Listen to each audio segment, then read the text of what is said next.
All right, guys, this is the video for 7.1, so the first lesson in the Pythagorean Theorem unit.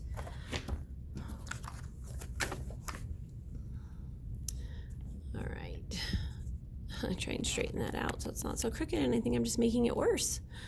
Okay, so Pythagorean Theorem, you're just gonna, if you haven't already, just skip these pages, the grid paper and the dot paper. We'll worry about that later. So Pythagorean theorem is a theorem that's used on triangles. The one thing that we need to understand about it, though, is that it can only be used on right triangles. Miles Hall, please come to the front office. Miles Hall. Okay, so only on right triangles. So triangles that have a 90-degree angle in them. Okay, so let's talk about some pieces of the triangle first. It might be helpful to have a highlighter with a couple highlighters with you just to kind of highlight some stuff. So this first sentence right here on the first paragraph, let's highlight that, and then these two legs here. Okay, so the two sides that are attached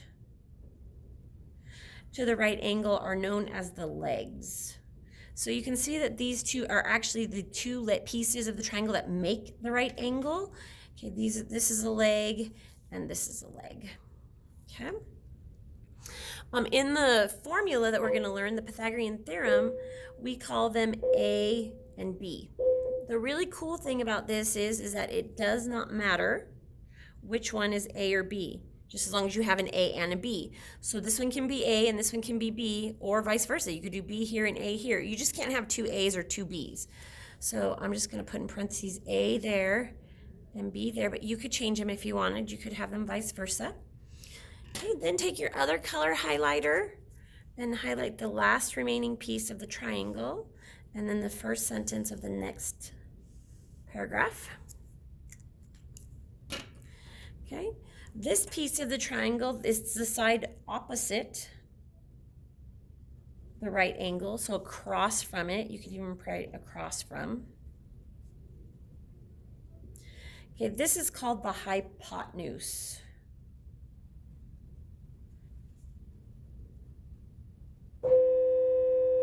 Geez, the bells are just going crazy. Okay, or when we're talking about the formula here, it's the C in the formula. So this one is always C. We talked about how these ones could be A or B. These ones don't matter, but this one always has to be C. Okay? This leg right here, or this piece, the hypotenuse, will always be the longest leg of the longest side of a right triangle. So if I told you I had a triangle whose sides were, say, 17, 23, and 9, we would automatically know, without even having to draw it out or anything, that this one right here is the hypotenuse because it's the longest.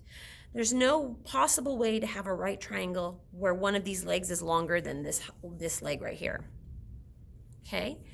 So now let's talk about how we're going to use the Pythagorean theorem, which is a squared plus b squared equals c squared. Let's talk about how we're going to use that to find some missing pieces of a triangle. So there's two different things we're talking about here. The first one is if we're missing the hypotenuse.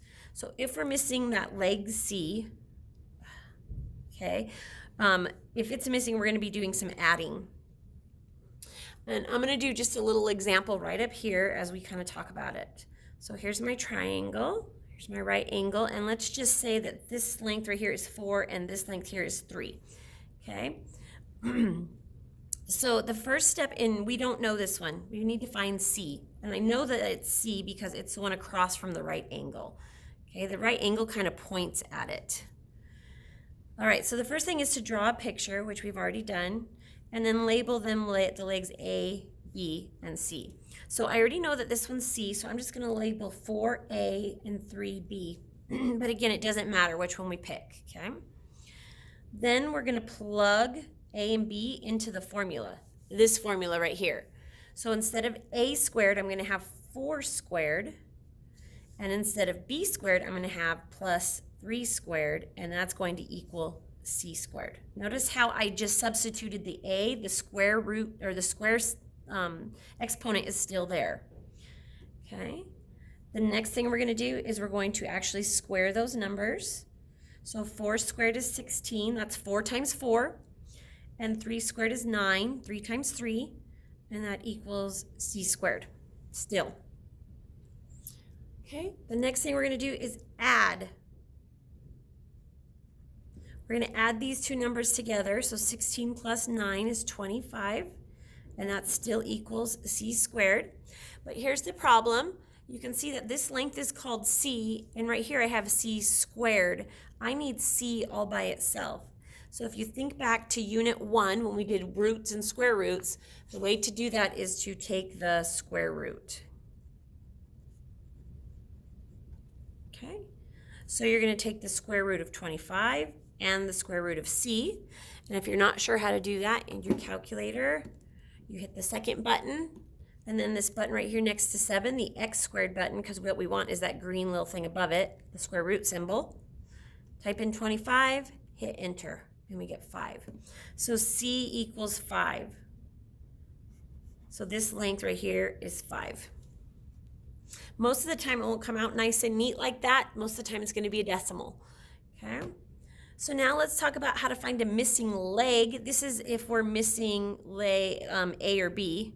So if you're missing A or B, this is the way you're going to do it. And in this one, we're going to be subtracting.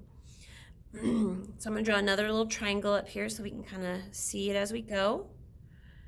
And let's just assume that this one right here is 9 and this one right here is 15. And we don't know this one. That one's our unknown. So again, the first step is to draw a picture, okay, and label the legs A, B, and C. So I know that I'm looking for a leg because when I draw when I look at where my right angle is pointing, I can see that it's pointing at a number, and so I know that I have C already. Remember, that one is always C. That one, it matters. Then what we've got is this 9 and this X. These are the ones that can be A or B. It doesn't matter. So we'll make 9B and XA. Okay, so then I'm going to plug that into the formula. So instead of a squared, I have x squared, and you could leave it a squared if you wanted, but I'm just going to put x squared. Instead of b, I have 9, so 9 squared. And then instead of c, I have 15 squared. Okay, then what we're going to do is square the numbers. So x squared can't be squared, we're just going to leave that alone. 9 squared, 9 times 9 is 81. And 15 squared, that one I don't know off the top of my head. 15 times 15 is 225. I should know that one. Okay, now here's the difference between these. Over here we added these numbers together, but here we need to subtract them.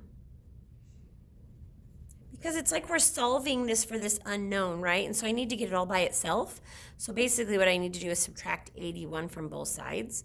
So I get x squared equals, and 225 minus 81 is 144. Okay? And then we want to find the square root, just like we did before.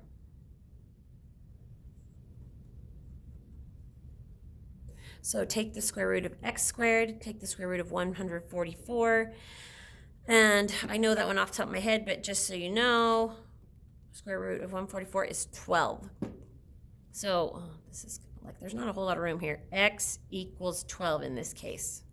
Okay, so that missing length right there would be a 12. All right, so let's do a couple together really quick. I'm going to do these two, and then you'll do the rest on your own. So this one, the first thing I want to do is figure out what I'm looking for. I need to know if I'm going to be looking at this column or this column when I'm trying to solve. So if I draw, there's my right angle, and if I see where it's pointing at, I can see that it's pointing up that way. So it's pointing at an unknown, which means I'm looking for C. So I'm looking for the hypotenuse. So then I'm going to label this one A and this one B. I'm going to plug it into the formula. Remember, the formula is a squared plus b squared equals c squared. So a squared would be 15 squared. B is 18 squared, and then I can either leave it c squared or x squared. 15 squared is 225. 18 squared is 324. add these together because I'm looking for the hypotenuse. So 324 plus 225, that's 549. And then remember, I can't leave it like this. I need to take the square root. Okay, so second square root, 549, enter. Now when you get something like this, you don't want to leave it as a simplified radical. You want it as a decimal. So hit the best friend key and round it to tenths place, which is the first place after the decimal. So this one would be 23.4. Okay, so this right here is 23.4.